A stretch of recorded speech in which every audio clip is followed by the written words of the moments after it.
Hello, everybody. Welcome to UGASports.com. My name is Radi Nabulsi. I'm joined by Dayne Young and Jim Donnan, the latter of which is the former Georgia Bulldogs head coach. The number one reason everybody's tuned in. We appreciate all of our people who are in the comments section there. We shout out to Captain Guy Bob and all the folks who normally jump into the chat. We appreciate them joining us this Tuesday midday. It is a great day at UGA Sports. Just got some great news about a national hire at Rivals.com. My buddy Sam Spiegelman's coming back to join Rivals. I'm so happy. Bouncing off the walls. We've got more support coming in our Southeast region recruiting. And we had a great recap of the scavenger hunt. So there's a lot of stuff at UGAsports.com you need to read. And the dog vent's happy. Why would the dog vent be happy? Well, I mean, they're happy because they got Kirby Smart as the head coach, and they can tune into Coach Donnan today to hear Coach Donnan talk about Kirby Smart and the Georgia Bulldog program. But they're also happy that a current Georgia player is suing his former team that he was committed to, Jaden Rashada. The news broke this morning. The former Miami commit, then Florida commit, then Arizona State Sun Devil, who is now transferred and come to the University of Georgia to be a Georgia quarterback, is suing Billy Napier, top booster over there, and their collective for that $13.8 million NIL deal that he was supposed to get that they reneged on. So it's been very fun kind of reading through the comments on the dog event. You have to be a member at UGAsports.com. These are the funniest people you will ever find anywhere. So long-winded story. It is a long-winded intro. It is a great day to be a member of UGAsports.com. And Coach, I got to get your thoughts on this. This lawsuit is wild. I mean, it's different. Kind of puts a perspective on some of the things that we've discussed on our show every week. That the reality is there's plenty of stuff out there as far as what's going on with these different NILs and different collectives. He was probably, along with the guy at Tennessee, one of the first ones that we saw so much information on about what perspective as far as money they were going to get. So it's going to be Gators got to hope they take that case to some trial where Steve Spurrier's a judge or something like that. That's the only saving grace. So, let me give the timeline of this just as I read. I haven't read fully through everything in the lawsuit, but I skimmed the second half and read most of the first. So essentially, Jaden Rashada is a hotshot quarterback prospect. Everyone knows that part. It was widely publicized at the time, and at least from his side in this lawsuit confirmed that Miami had offered him $9.5 million as a part of an NIL package to go to the Miami Hurricanes. Florida, seeing that, boosted the offer over $11 million and had one booster in particular who started a separate collective at Florida to be able to funnel money into things that way. And he did some of this through an automotive group that he ran. So this is the classic story of college football of big booster fan that's super successful and has money and a business. He uses that to help his college football team. That's a story as old as time in college football. But in this, it's saying that Florida offered this money. It was enough to induce Rashada to flip his commitment. He did that. Within a month, the money did not show up from Florida. All the agreements that were made were not happening. And so he turns around and he says, I just turned down $9.5 million from Miami, and now I'm not even going to get what I wanted at Florida. He ends up at Arizona State and now transfers to Georgia, which is listed in this. He is now a resident of Athens, Clarke County, and that is a part of this suit here. So I saw in the suit, it says the word for this is fraud and fraudulent intent. So he's suing for fraud. I got to wonder, I don't say he has a case. I'm no lawyer. I know nothing about stuff like that. It can be thrown out immediately. But I wonder what kind of damages you expect, what sort of recompense you're expecting to get from something like that. And, Coach, I'll turn this to you. Dayne, you can try to answer that one. But, Coach, my question for you would be, how does this look for Florida? If you're a kid thinking about going to Florida and you see this lawsuit, you got to be like, ugh. Yeah, I'm sure Florida's in damage control right now, talking to kind of like they were in at the end of the signing date when all those people were jumping off the ship. Remember that? And, they had one of those top 10 classes and ended up being. But the one thing that's really saying in this, if you look down at the bottom of that, you see the lawyer that's repping him, Rusty Harden.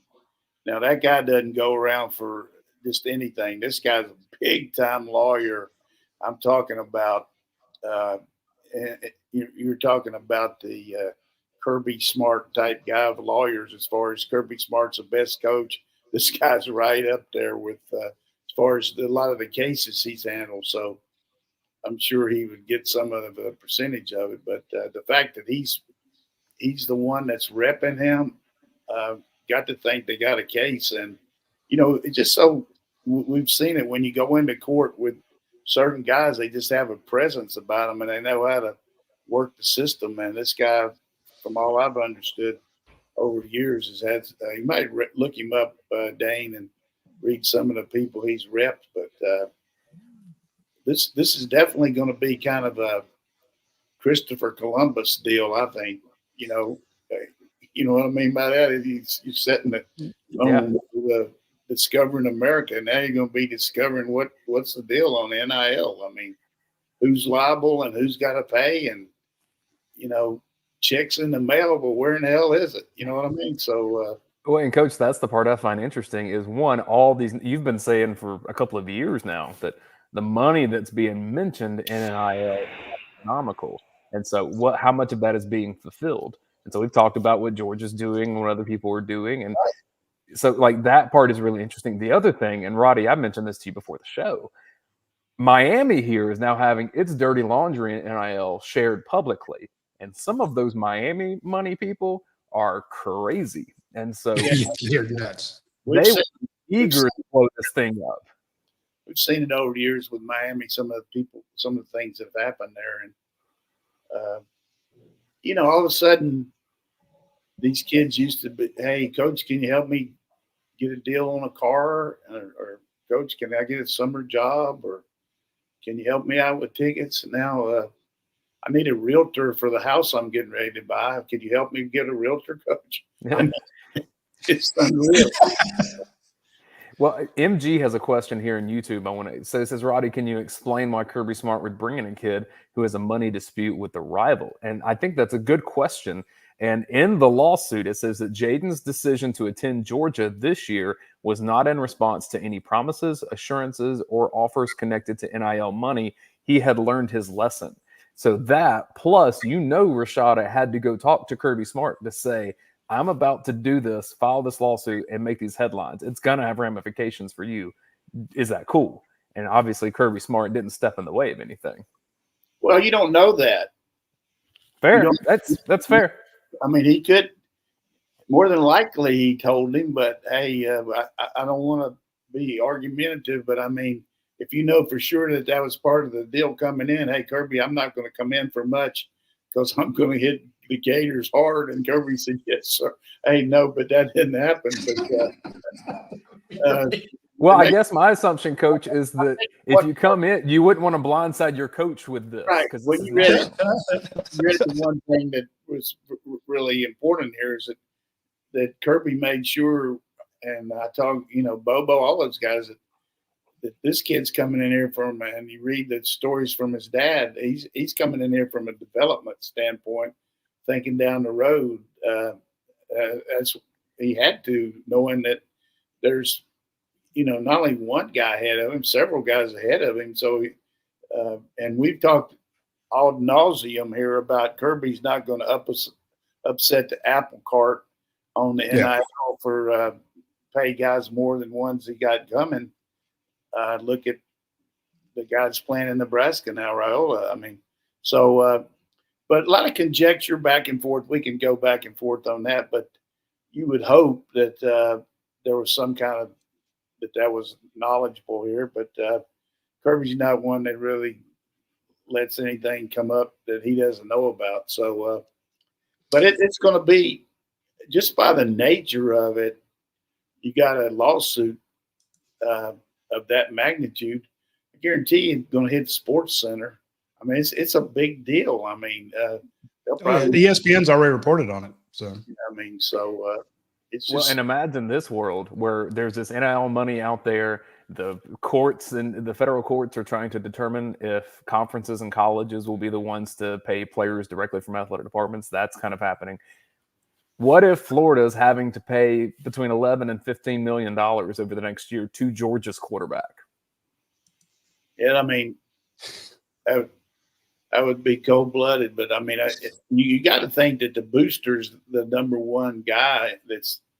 He's the one that's supposed to have fronted it, and I guess he had something come up with one of his companies or something. Reading through it, I just scanned it there, but I think we've hit it pretty good here. But the biggest thing for us is it's going to be landmark decision here. That's for sure. I mean.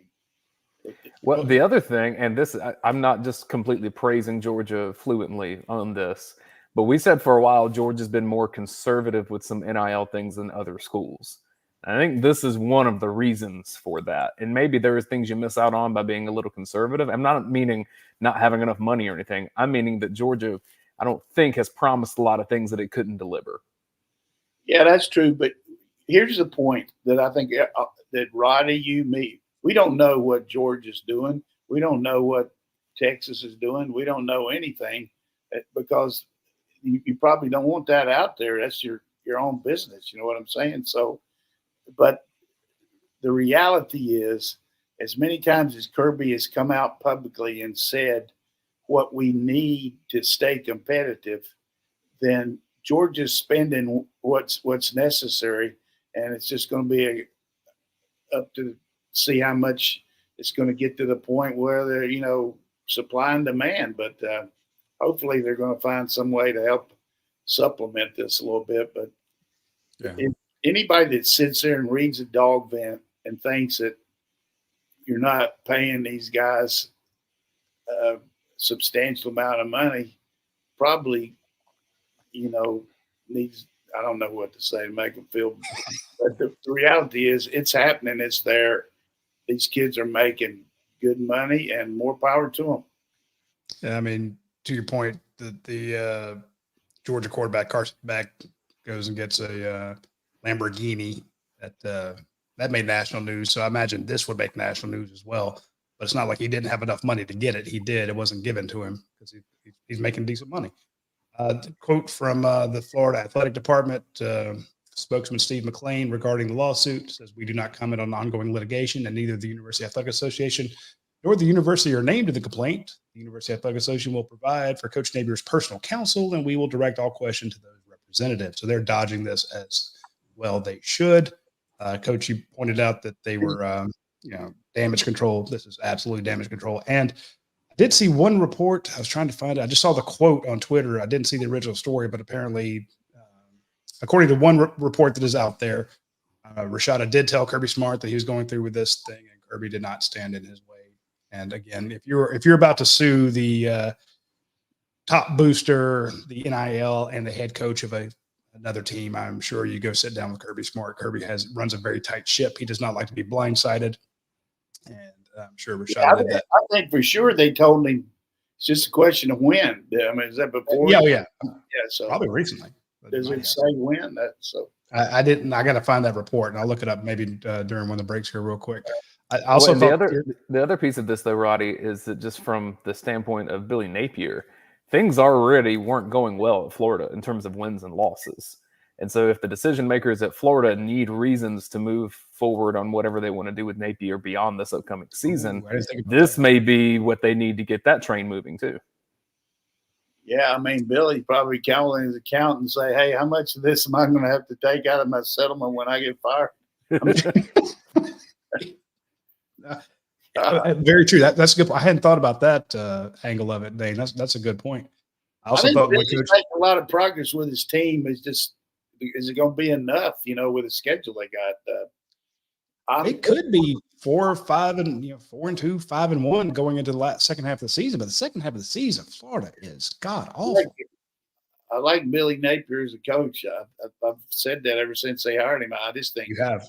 He hired not only a bad staff, terrible. I mean, it's just you just shake your head when you see some of these guys he hired, and they've gone through them and made some big changes. But then he hired another strength coach, and the guy stayed there about a month, and then he left. Yeah, that wasn't good. He has had some ill luck there, and again, the Georgia fans are quite happy with that. Here's that Florida schedule real fast. Oh yeah, so the Miami game will be very interesting. Then of course they should beat Samford. Texas A&M will be interesting. They could win at Mississippi State. Roddy, you say they should beat Samford. Samford is a difficult matchup for a lot of these teams. Beat them before down there in the swamp. Yeah. They should. I'm not saying will. Yeah, they should. I mean, definitely, but they definitely should beat them. Then they got UCF, but look at this: Tennessee, hosting Kentucky, playing Georgia, going to Texas, hosting LSU, hosting Ole Miss, and then going at FSU. That's like 1, 2, 3, 4. That's like 7 losses in a row. I'm just saying their easy games are UCF and Samford, and both of those are losable. Yeah. So I'd say UCF and Miami are both pretty comparable team. Depends on what kind of quarterback UCF gets in the portal or how they pick one up. But that's a tough. Ours is tough. Yeah. Yeah, but I like where Georgia's sitting with its talent facing this team, and as you say, the assistant coaches. Right. You also mentioned this high-priced lawyer, very talented guy, being Christopher Columbus and discovering a lot of new things. Dayne, you mentioned that in the lawsuit they mentioned how much Miami was going to offer. The discovery on both sides on this could be very interesting. There might be some stuff. I'm not saying it'll ever go to trial, but it could be. Whatever. A lawsuit like this opens up a lot of text messages, a lot of phone records, a lot of stuff like that. This could get very, very interesting. Very fast. Look up at Rusty Hardin and see what they say about him. I'm doing it right now. I do wonder, will Florida step in and try to avoid this going? Will there be some settlement out of this just to stop it? That's the point I was getting to. I can imagine going, hey, look, here's $4 million, go away. The one thing about it that you read that statement, but said that Florida or the university or the athletic department isn't named, but the collective's named in it, isn't it? Yes, sir. But remember, they're technically not part of it. But they say the University of Florida and the Athletic Association itself are not named, but they're going to provide for the head coach's council. So, yeah, I like this one from Goat Dog. Florida turmoil tastes like lamb chops. Yeah, and that's why I was kind of. This is a Georgia show, but it is about a Georgia quarterback. As a current Georgia quarterback who was committed to your arch rival, and I remember when Rashada was committed to Florida. They were talking about Billy got his guy. He's going to go 4-0. This quarterback's going to go 4-0 against Georgia or 3-0. Georgia doesn't have anything like him. The crowing from the Florida fans was up there. And again, Georgia fans crow the same way. It's the great part of college football when you got to commit that you really like. You think this guy is going to take you to the promised land. Now he's actually on the other team, and Georgia's got their best running back. Georgia's got Trevor Etienne. So it could be a situation where Georgia is up so much against Florida in Jacksonville that they bring in this backup quarterback who Florida's NIL just paid a bunch of money to, and he throws a touchdown pass out of the backfield to their number one running back who was on their team last year. It will never happen, but I'm just saying it could get really really ugly for Florida. And that's why the Georgia fans are all excited. Again, the comment section there from Greg and David and G, they're happy. That thing can't be settled before this. He's requesting a jury trial, so we'll see how that works. They should do it, Halloween weekend in North Florida. Week leading up to Georgia, Florida. Do it then. Here is some of the representative cases of high-profile figures from Rusty Hardin listed on their website. Warren Moon, Wade Boggs, Steve Francis, Rudy Tomjanovich, Roger Clemens, Jerry Eversole, Calvin Murphy played for the Houston Rockets. Yeah. Yeah. It's a Houston-based law firm. You remember when Warren Moon had that big lawsuit, good Lord. And then, Eversole's too. Come on. And Wade Boggs. You talking about discovery. Wade Boggs found out that girl was going to his games with him and telling him what kind of panties she was wearing. That was into the discovery. God, I forgot about that. Yeah. See, this is why having coaches on. He remembers all this stuff. I only remember the Eversole. Wow. But that is a big-time lawyer who's going to – he is a wrecking ball. So I did not realize that. How about That's why we have coach on, man. How about seriously, give me some love picking out who the lawyer was. And I figured once I saw that was the lawyer. It went right over my head. I didn't realize that he was that dude. And that's about my only good thing I've added today. But I tell you, once I saw his name, I thought this is going to be serious business there, because this guy knows how to deal. Well, and Coach, if this brings up some money in a case that's won, you're going to be having some NIL lawyers pop up, and that's their specialty. Oh yeah. Hey, they could see it's look, give me some help here, Rusty. Come on. Absolutely. I love it. Speaking of help, if you need some help, I want you to go out to our friends at Academia Brewing Company and say, hey, help me out. Give me some good beer. Give me some good food. And they are going to be able to do that. They always have fantastic food and drinks out there, and they always have a fun night. We mentioned last week that they had a new special. It was their ahi tuna topped with pickled onions, or arugula, and their special house sauce. They always have great food specials. And so I tell people all the time, it's like, look, you can go out there and try all the great beer. And I mean, the beer's so good that it's bottled and sold all over the state. I've seen Academia Brewing, and just about every liquor or package store you go into, you go down the beer section, you'll see Academia Brewing Company, because everyone likes their beer. But their food is good. So even if they didn't have beer, you can go out there as a great restaurant and you'll be very, very happy. And there's not a cooler place to be watching baseball games than Academia Brewing Company. The drink specials, the margaritas, the outdoor patios, you just can't beat it. While you're on that side of town, swing by our friends over at Athens Ford. You need to check them out as well. Athens Ford, they have over 800 vehicles on the lot. They have discounts for recent graduates, of which we know a lot, current students, of which we also know a lot, veterans, active military personnel. You get an extra discount on top of all the other discounts you get. Their May specials are going on right now.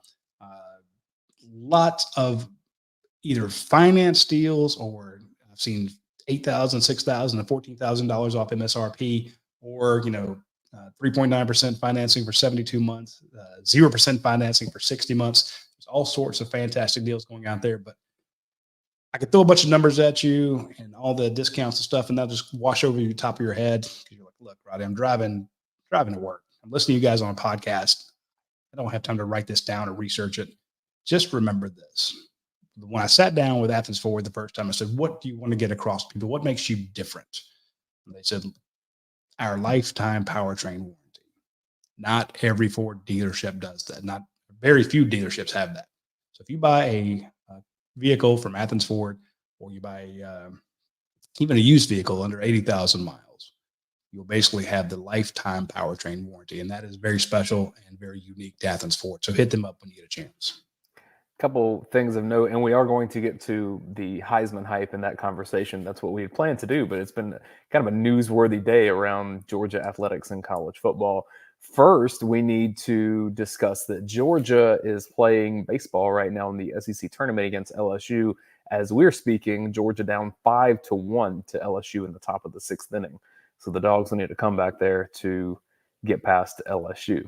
The other piece of news in Georgia athletics, a new women's golf coach has been hired. Josh Brewer out. Erica Brennan comes in from USF. And one of the things that is just intriguing to me is you wake up and Kirby Smart is now a veteran in the athletics department over at Butts Mayer. I think there are only 3 coaches at Georgia that have been there longer than Kirby Smart at this point. So it's been kind of a changing of the guard here in the last couple of years, with some legendary retirements and some programs that need a little bit of a boost. And that seems to be what this is for women's golf with Erica Brennan. Very successful at USF. I hope she goes after our buddy Brent's daughter, Georgia, down in the South. Yeah, so Brent's daughter's tied for the lead going into the day, so it'd be great. Yeah, so anyway, there are some homegrown talent, Coach Brennan. Reach out to Brent Blunt, get his daughter on board. So, Coach, you made a comment on a show maybe it was last week, I don't remember exactly, where we were just talking about preseason Heisman favorites, and you made what I thought was a salient comment about JT Daniels was a Heisman favorite too, and you didn't mean it maliciously. It was just he had all these preseason expectations, and you see what happened. He didn't end up finishing that season, and that's totally possible with preseason expectations. So just in general, when these odds come out about Heisman, and Carson Beck's right there at the top of all the Heisman watch list right now, as a coach, does that mean anything to you? I don't think the coaches get too caught up in it. Certainly is something that if you're going to have a big year, it doesn't hurt you to start out on top like that. And I certainly feel like he's going to have a big year, and not only because of his ability, but the supporting cast that he's got around him and the people that the knowledge of the system, the schedule, the exposure. He's right up there, but it's a long year on that Heisman Trophy. I mean, you look at who would have thought that Daniels would have won it last year. Well, let me just run through a couple of these names on this Heisman odds list. I'm looking at one from DraftKings here. And I mean, if you just want to give me quick hitters on what you think of these guys. So Carson Beck is the favorite right now. Right behind him is Quinn Ewers at Texas. I like Ewers. I mean, I think people are talking about Texas, being such a good team. But let me just tell you, look at the firepower they lost. I mean, they lost 2 receivers in the top 40. They're counting on a running back coming back off of a really big knee injury. Defensive line, look at those outside backer, defensive interior guy that they lost. So kind of like, Georgia, though, they'll reload. But bottom line, Ewers got a good supporting cast, and his biggest problem is to win the job from Arch Manning, I would think. Replacing Bo Nix at Oregon, Dan Lanning has Dylan Gabriel. Well, he's going to put up some mammoth stats out there. They have a really good scheme, and Dylan is a master at that. You go back to UCF when he first started. I remember when he came in here for an official visit, and the coaches were telling us about him, and they're a little worried about his height, but saying this guy's a phenom. He's another Marcus Mariota out of Hawaii, and but he didn't come here. He went to UCF, and then he went to Oklahoma and had some big years.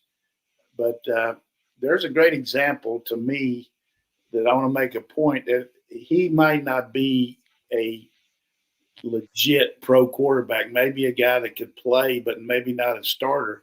But he can make more this year at Oregon probably than he would, way more than he would being drafted in the 6th, 7th, 8th round. That's a great point. So he's going out there, and he and Phil Knight got a good little combo going there. Behind him on the list, I'm looking at Jalen Milroe, Alabama. Well, I mean, to me, it's like this guy was talking about potential. It's either going to be shit houses or castles with him. I mean, he's either going to be really good or really bad. I mean, that's the way things have happened for him. He can make 4th and 32 against Auburn, and then, he can't throw the ball in the ocean from a rowboat sometime. But interesting new scheme, new coach that throws the ball a lot more than what they've done. I don't know if they'll utilize it, but if I were coaching him, I would run an RPO and let the quarterback design runs until he couldn't breathe anymore, because he's a human rocket. And if they utilize him like that, I think he could really go up, shoot up the boards for the Heisman. So you sense a theme with these odds, that it's the teams that are projected to be the best, their quarterbacks. That's what this award has turned into historically. There's a couple. You got to put up the numbers. Devontae Smith won it at Alabama instead of Mac Jones. So it's possible to have a skilled player do it, but it's just unlikely. Because, Coach, I'm seeing Will Howard at Ohio State, coming to transfer from Kansas State, is 5th best in Heisman odds. But within the top 20 is Julian Sayin. So they're saying could be some shakeup of quarterback at Ohio State if things don't go well. Yeah, I just don't know what the philosophy is going to be there. Day's the head coach, but Chip Kelly calling the plays. What will they do? This Howard guy was a running quarterback at Kansas State. He ran a lot of quarterback counter, a lot of sweep, quarterback draw. You don't see that in the Ohio State offense, but maybe now that Chip Kelly's the architect of it, they might use that more. And of course, Sayan was a very highly recruited kid out of California. But let me say this, their supporting cast is there. Just look at their roster. Yeah. Look at how many guys could have gone pro, maybe not really high, but some of them pretty high. And you talk about some people that got an NIL budget now. They're Saks Fifth Avenue compared to Target. Very, very true. I like Target too. I like Target. So you have me curious. I'm pulling up I'm using PFF. This is random. So the preseason 2021 Heisman watch list. So kind of the favorites heading into 2021. Spencer Rattler at Oklahoma. Sam Howell at North Carolina. De'Aaron King at Miami. DJ Uiagalelei at Clemson. Bryce Young at Alabama. That ended up being salient. Same with CJ Stroud at Ohio State. And then JT Daniels. So there you go, Coach. I think that's the point you're making.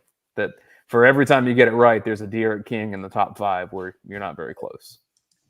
Yeah, I mean, that's – I think we've handled this pretty good. Let's hit some of these Georgia questions. Unless you want to ask something else. I mean, is there somebody else on there that you worried about? It's a quarterback battle at USC with Miller Moss and Jaden Maeva, who flirted with Georgia. So they have the same odds. If we don't know who the starting quarterback will be, and if just people are interested, Cade Klubnik plus 5,000 at Clemson. Georgia will see him in the first game. What about the kid at Georgia Tech? I guarantee he's going to put some numbers up.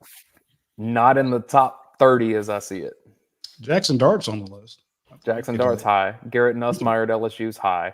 Riley Leonard at Notre Dame, I think, is intriguing. Oh, I didn't think about him.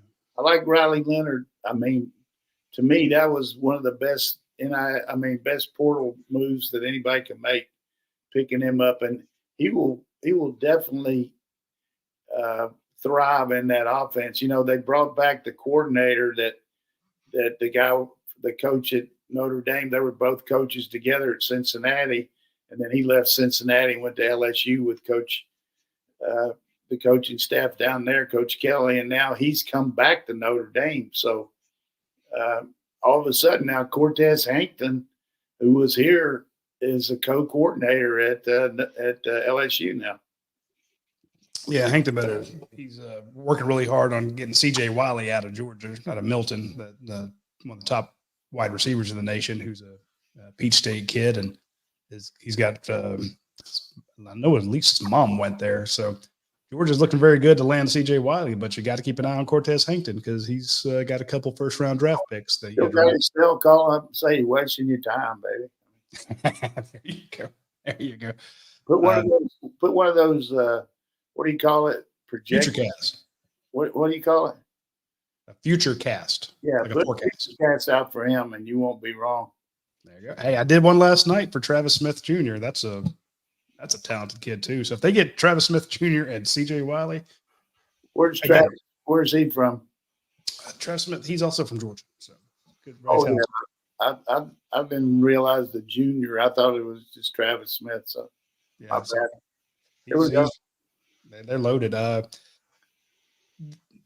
whole point of this is that Carson Beck is number 1 on the list, and I think that Carson Beck, with setting the school completion record in his first year as a starter, bodes well. Looking at what they have in the offensive backfield and on the edges, and what I can just see this being Carson Beck building on that. Maybe not the same completion percentage record because that's just tough to do, but if you look at the tools he has, a wide receiver and some of the backs he can throw to out of the backfield and the tight ends, and Mike Bobo loves to score. I know people give Mike all sorts of hell, but I'm like, this was a guy who loves to be in the 40s and 50s, and he does not call off the dogs. Throw a little damper on that is probably 4 games is all he'll be even playing in the third and fourth quarter.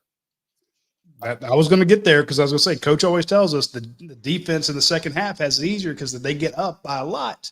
And the defense is going to know that the opposing offense has to throw the ball a lot. So he may not be out there a lot. I'm saying he's got the potential. He's got the car to drive. He could win the race. Kirby, will they let him? Got Kirby and Bobo looking into the future. They're going to want to get Gunner and Rashada and Ryan Puglitsky in there. I'm just telling you now, don't sleep on Ryan. Do not sleep on him. I never would. I told you the same thing about Jalen Carter. I told you about over the years. Do not sleep on this guy. Well, and even if Carson Beck's not playing into the third or fourth quarter, let's say it's the games that he is, Georgia's going to have a couple of these games. It should be easier wins. They're going to be tighter than you think. South Carolina was that last year. Auburn was that last year. That's usually meaning that Georgia's not moving the ball as well. That happens. Yeah, it's hard to – I mean, look at these pro teams that have bad days. I mean, it's hard to go out there and, just like Jack Nicklaus doesn't shoot a 68 every time. It's hard. So, we got a good squad, though. Roddy, the recruiting note that made me feel old yesterday, because I know this happens to all of us, when I saw that Chris Davis that ran back to kick six for Auburn, is getting offers already. Good Lord. Is that right? The kick six guy? The kick six guy's son is beginning to get offers now. I'm guaranteed Kirby's on him. That had to be. That had to be all. Hey, you talk about feeling old. I mean, I remember interviewing Justice Haynes as like a ninth grader. I'm like, hey, I know I covered your dad. So it's there's a lot of legacy kids out there that just makes you feel older and older all the time. Well, he's probably the feature back heading into this year for Alabama. Oh, yeah. That's gonna be fun. Yeah, we did get a number of questions come in. Dane, when we come back from the break, I'll let you start on the dog vent, and then we'll get to the ones that came in from TikTok and Facebook. But before we get there, I want to mention our friends over at Your Pie. They have wings now. Nothing goes better with pizza than wings. And sometimes you're like, hey, I'm going to the pizza joint. They're like, oh, I want wings. Well, now you can get both there. So if you want to try some of the fantastic wings at Your Pie, they have a bunch of different styles. The one on the first one they talk about is the hot honey barbecue. If you've ever had Mike's Hot Honey, it's phenomenal. I'm not just saying that because they're a sponsor of ours and I like the folks that run it. I'm telling you, I've had these. They are great. The Mike's Hot Honey is fun stuff. They've done pizzas in the past with the Mike's Hot Honey, and it's just, you want that salty, sweet, sour, all those different flavors, that make up that give you that taste profile. Well, this checks a lot of boxes because you got the protein of the wings, then you get the charred outside, and then the sweetness, and then the heat is just phenomenal. So when you get a chance, try the new wings at Your Pie. If you order today, this is a Tuesday. If you use the app, you get double points. Here's the thing: you don't even have to get them today. You can order for tomorrow. You can order for next week. You can order. I think it's within 6 days. So you can order in the future and then go pick it up or have it delivered. But because you ordered for it today, you get the double points, and the points get you free food very fast. Also, I'm going to mention our friends at myperfectfranchise.net. There are a lot of people out there, like the Your Pies are a franchise, right? So you're like, there's a ton of different franchises out there. How do I know what is the right franchise for me? I want to get out of my dead-end job. I want to get out of this rat race. I want to have more time with my family. I want to be in charge of my life. The easiest way to do that is reach out to myperfectfranchise.net. Talk to Andy Ludecky. He will walk you through it. We had one of our more famous posters on the board reach out to me the other day saying, hey, who's that entrepreneur guy? Andy Ludecky. Here's his contact information. It won't cost you anything to talk to him. Tell him what you have, what you're looking to do, what you want, and he will tell you whether or not franchising is right for you. And if it is, 3,000. Think about how many different places and different businesses those are. It's not 300. It's 10 times that. So there's thousands upon thousands upon thousands of different opportunities out there for you to try out. see what you like, get something to work out, and hey, it doesn't cost you anything. So reach out to Andy. He'll take care of it. You're muted there, Dayne. Coach, this is from Eddie in Ackworth. You seem very high on Ryan Puglisi. Are you that high on Nate Frazier at running back? I'm higher than a kite.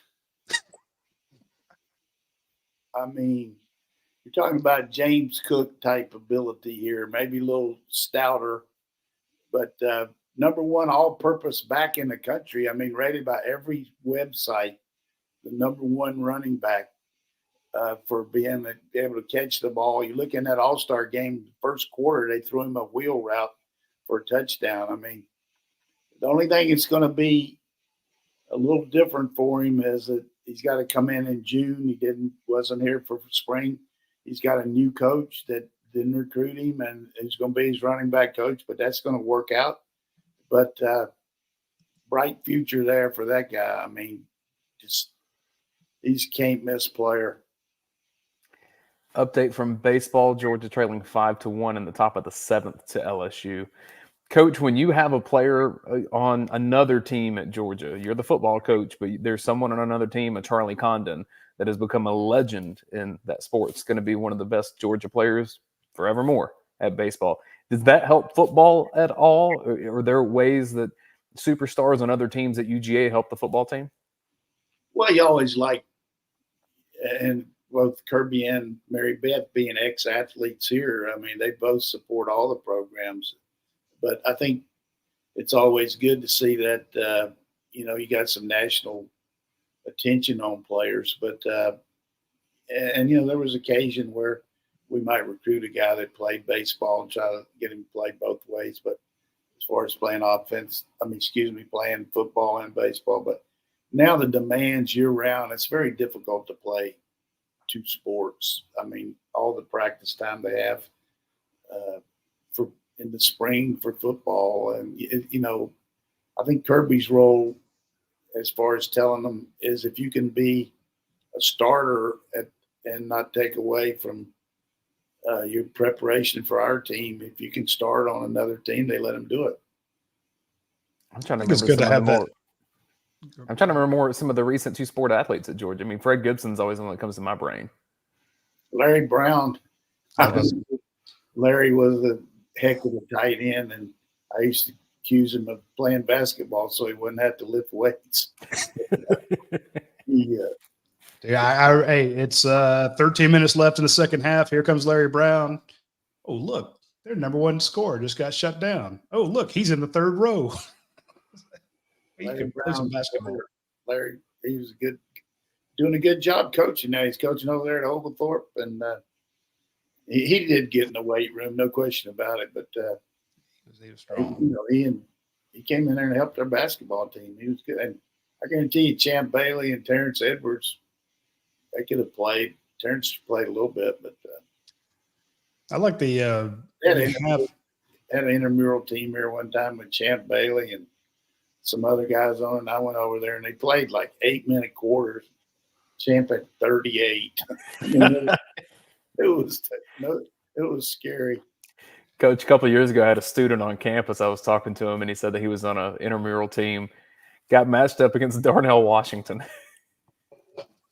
I mean, that was tough. Now, you go out there and see that big guy. I don't think he got any rebounds on Darnell. I think Darnell took care of the paint that day. Back when I was in college, they used to have this thing called Big Four Sports Day where they would have they'd mix it up between Carolina State, Wake Forest, and Duke, and every spring you go play different intramural sports against the other teams. And you couldn't play, obviously, if you played a varsity sport, you couldn't play in that. But they had things like tennis and anyhow softball. And we played Carolina's softball team. And Billy Cunningham was a senior, and I was like a freshman at State. And I struck out, and his nickname was Kangaroo Kid. Remember, he used to jump up and everything. So I struck him out 3 times, and the third time, one of our guys on the beach, jump for me, Kangaroo, jump for me. It was a real bad. I mean, people aren't interested in that, but I remember striking on. It was fun. Kangaroo out. I love it. Before we get to your question, this is my last thing before I get to your questions, Roddy. We need to give a shout out to Georgia's women's tennis team for making it to the national championship series. Tough loss to Texas A&M and Stillwater, but what a season they had. Yeah, congratulations to Drake. I mean, to take over, he was a big-time assistant for Jeff Wallace and took the team to the conference championship and then goes out there to Stinkwater, of all places they got to play, playing in Stillwater. And then they had a rain delay and had to move indoors. But, they beat A&M 3 times this year. And then, give A&M credit. They did what they had to and beat us. But tremendous year for Georgia tennis, women's tennis. And I think men's tennis is going to be okay. Everybody knows about us losing the 2 stars before the season started. But what a great career Manny Diaz had. I hate that when you beat them 3 times, they get you once and it gets them a championship. And that's just, I know that's terrible. Ain't right. Well, Georgia's done a lot to get the NCAA tournament back to Athens, so maybe it won't be in Stillwater in future years. I think coming in 26. Yep. All right, Kirk DD asks, I'm seeing a lot of players tweet out pictures of their individual workouts. Do they all have personal trainers or coaches? I think when they leave, and most of these have to be outside the here. I don't think you would ever do that here. I don't think Sinclair would let that happen. No, these are – I've seen the ones he's talking about. These are not anywhere near Athens. Yeah. So, usually these guys have somebody working with them and training them. So, I would say most of them do. Yeah.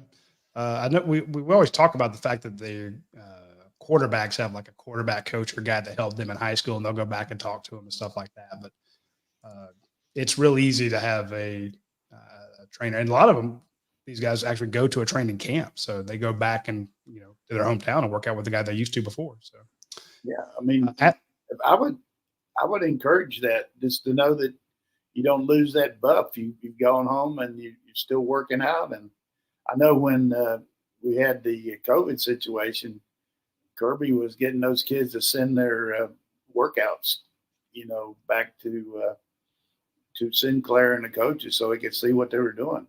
Oh, they still do it. It's not just COVID related. They're like, hey, you going on spring break? Show me a picture of a workout. Show me you did something. So that's still back when you were there, it's like, show me a picture of who you're dating or something. Yes, sir. Athens bound. The question is, what does year 2 look like for Mike Bobo? That's all. I mean, I feel like he's got to be a little bit more settled as far as the knowledge of the system, just because it wasn't something he's used to.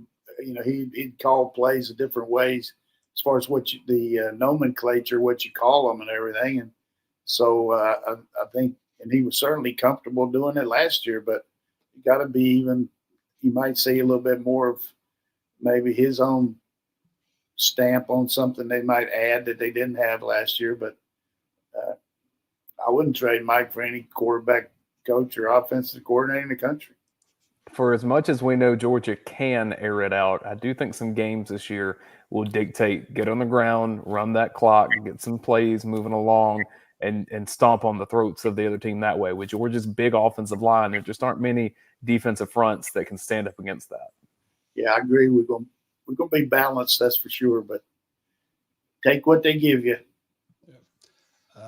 Mike Smith had a question last week, and he sent in a question this week and says, no, I'm not your neighbor or not your old neighbor. So I did have a question because I used to have a guy named Mike Smith in my neighborhood. This is not the same one. We touched on this one already, Mike, at the beginning of the show. It says, how does the Jaden Rashada lawsuit hurt Florida? It's just a really bad look. It's bad and could get worse. So, but yeah, and what's bad for them is just the fact that their program is lower than Wellman. You're right now on top of it. I mean, yeah. Hey, we got a good women's softball team. But seriously, I shouldn't have said that. But we saw this when Georgia was struggling, Coach.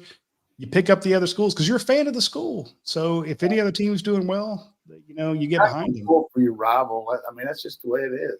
Yep. The only thing that always does bother me when somebody gets hurt, because it's a kid. That bothers me. I'm never happy about that. But no one ever should be. One thing is that it makes this is tougher for Florida. If he's going to get hurt, he needs to get hurt the week they're playing us. So.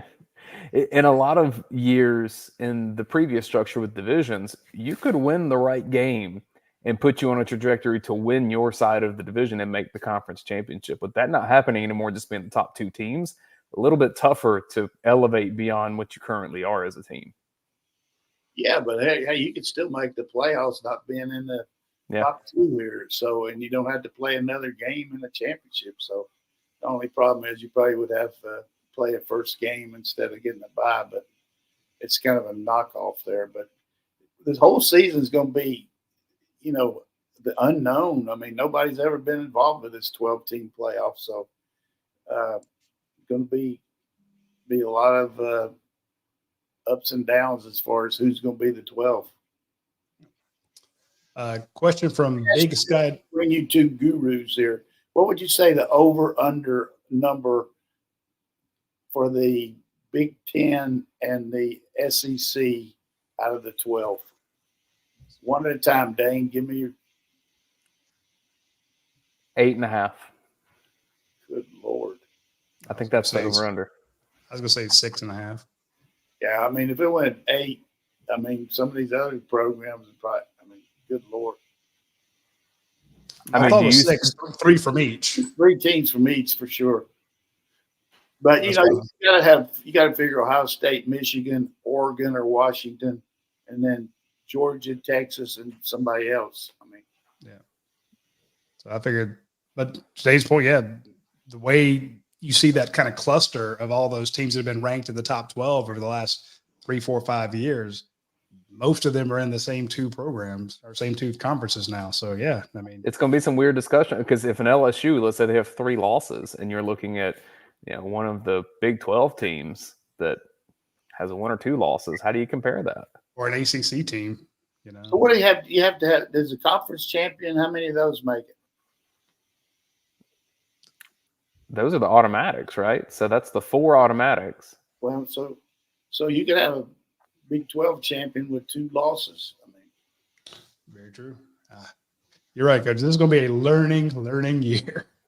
That we do have a question about the first game of the season from Big Sky Dog. Glad to see Big Sky Dog back. That's been a frequent question asker over the years.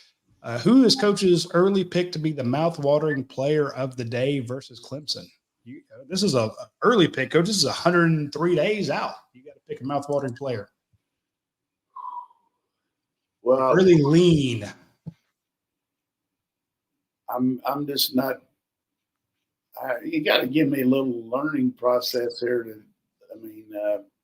For me to say it's a mouth-watering would have to be some thinking about it more than maybe I'm capable of right now because I don't want to leave anybody out. But I could say Carson Beck.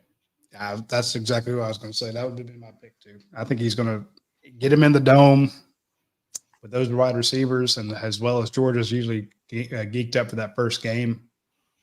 That's going to be the guy.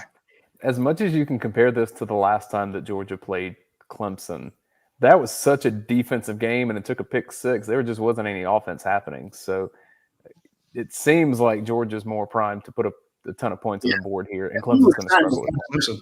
We were trying to find our way on offense.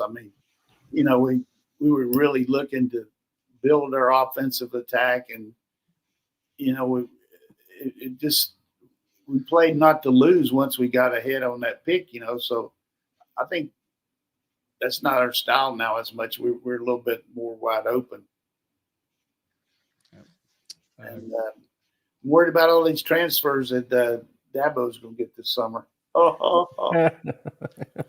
You say that. We got some questions here in the comments that we'll need to get to, but there was actually me find it.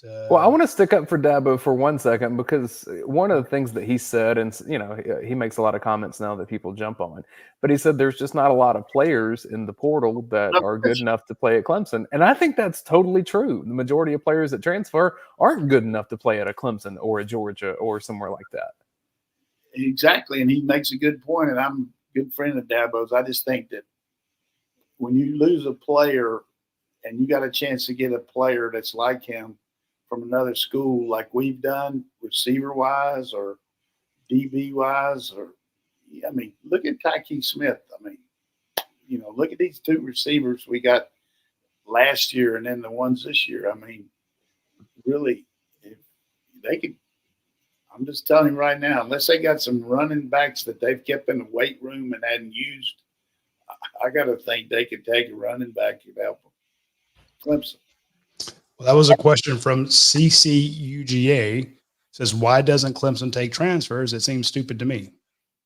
It's just the philosophy. Dabo likes to bring them in there and build them up. You can't blame. He's been very successful up until the last, 3 years? Or has it been 3 years since they made the playoffs? Yeah. I know 2, but here's another one from Del Monaco. Again, another former. Monaco. That's good. What kind of steak we have in there? I thought that was a great handle. Del Monaco's sent us plenty of questions over the years. What will be the biggest problem for Oklahoma and Texas entering the SEC? Just a reality, Bill. It's just really going to be a big shock. Fans, everybody. Fortunately, the two head coaches have backgrounds. Sark was at Alabama. He knows what it's like, and also coach at Oklahoma was in the playoffs. He knows the kind of players that Alabama and Georgia and all these teams have. So, but the difference is there's not going to be, of course, Kansas and Kansas State have got to the point where they're right up there with them, but there's not any easy games anymore for, and Oklahoma's kind of like us getting penalized being the home team for the Georgia-Florida game. They don't have but 3 home games in the conference this year. So their Texas-Oklahoma game, they're the home team. So they got, 5 road games. Where was the last one? Well, one of them's a neutral site. My bad. Okay, I copied the question, but I didn't copy the person that asked it, so I apologize to who that was. The question was, which of the 2 freshman tight ends will see the field first? Okay, so that Georgia's got Jaden Rashada and Colton Heinrich, both two big boys, had a good spring. Which of those 2 do you think hits the field first? Or can we even guess at this point? A lot of it has to do with, are you using 12 personnel, 2 tight ends, or are you using 11 where you're just playing 1? I think the one kid from Kansas City is maybe a little faster. The other kid's, a little bigger maybe. So they're both very competent and going to help us. But the problem is we got a kid coming in from Stanford who was all conference out there, and he's going to be right in the mix. So we're in good shape there. And Lawson Lucky ain't going to let a lot of people take his snaps. That's for sure. Yeah. Well, they're just asking those 2. Hey, I think Lawson's going to be out there just like Delp was with Bowers, I think. I agree. Last question from Alan Hampton. I believe Branson Robinson has the potential to be RB1 when he's healthy. What are the chances he'll be ready versus Clemson? Well, it's been a long, arduous deal that's not necessarily anything except the injury itself, which is kind of encapsulates the whole thing. The fact it takes so long to come back from that dislocation and all. And he can't work in the weight room too much because he's so thick anyhow. Weight room wise, he's better than anybody in their program as far as strength. So, he he did some good mobility in the spring. He looked good. So, but you got to think that they got to be real careful during two-a-days. Of what I don't even know why I say that anymore. We don't have two-a-days during fall camp. He's going to have to, get his legs underneath him and get contact ready, to feel confident. I can't see him being the starter just because of ETN and Robinson and all these other guys. But down, very quickly he'll be a big part of the offense. So, don't have to bring him back by then, but he'll be back. Kids driven. Yeah, Coach. He'll be. When I say the starter, I'm talking about the first game. But I guarantee he can walk in any running back room in America and be a player. I mean, and so could ETN. Yeah, he's a star. Coach, you got a joke to end the show with? Are we already to that point? We are. Good That's Lord. an hour, Coach. Did you have to check your clock? You didn't believe me? No, I mean, I'm not checking. I'm just going to make sure I don't miss these jokes. So these guys were talking about calling people nickname, and everybody had one. And this one guy said, I call my wife Dozen. And they said, what do you mean by that? He said, she doesn't work. She doesn't cook. She doesn't clean up. Oh, my God. So here's the other one. Here, Lois Lane is laying in a bed with Clark Kent. And they're talking about a lot of things. And she said, I just want you to know that I've always been faithful to you. But one time I actually went out with Superman and, we ended up making love. And he said, that's okay. He said, I really never have told you, but I am Superman. She said, really? He said, yeah, I'm Superman. And he started giving her some examples. And she said, well, that's good. And she said, can I ask you one more question? And he said, sure. He said, does Batman count too?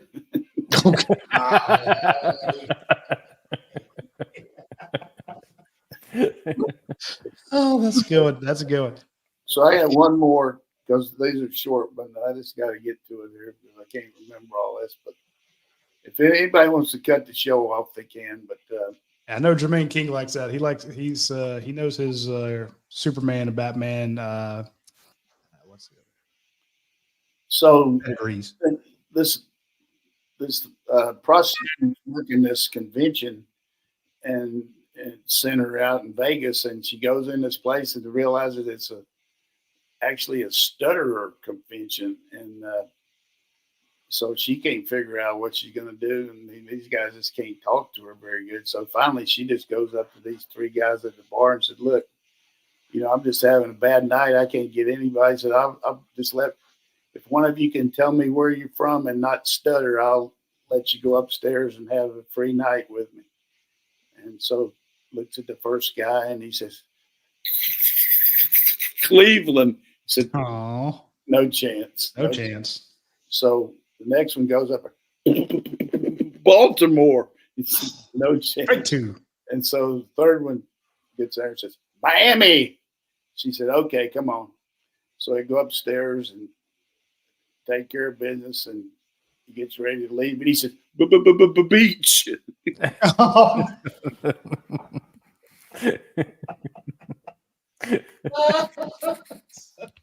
Miami Beach, baby. Oh, that's good. That's a good one. There's your first joke reminded me of these. There's these Australian guys, and they have people call in and talk about nicknames. And some of them are really good. Like they said, they had one guy whose long arm was longer than the other, and everyone called him Clock. And I was like, man, that's just mean. That's pretty good. But the one that got me, and I actually spit coke out my nose, was there's a one-eyed guy they called Kith. And I'm like, Kith, K-E-T. Like, yeah, his real name is Keith, but he's missing an eye. I'm like, I'm not going to Australia. Those people are mean. they are mean. I was dying laughing. I'm like the farmer, they were talking about a different kid's name, and they finally said, call this one kid Porky. He says, that because he's so fat? He said, no, because he likes to hit on pigs. Hey, folks, if you don't have a good group of guy friends, this is what happens when you have guy friends. You get the worst nicknames, and you can never pick your nickname. Stop trying it. It doesn't happen. You will be assigned a nickname based on either something you did or some physical thing that we can make fun of you about. That's how guys roll. That's who we are. Hey, and I apologize to everybody. Hey, I'm by myself 6.5 days a week, except for you guys. So, hey, please. I got to throw these jokes out here just to keep. We love the jokes, Coach. Those are good. All right. Grab some more. We'll bring them up next Tuesday at noon, and we will see you folks then.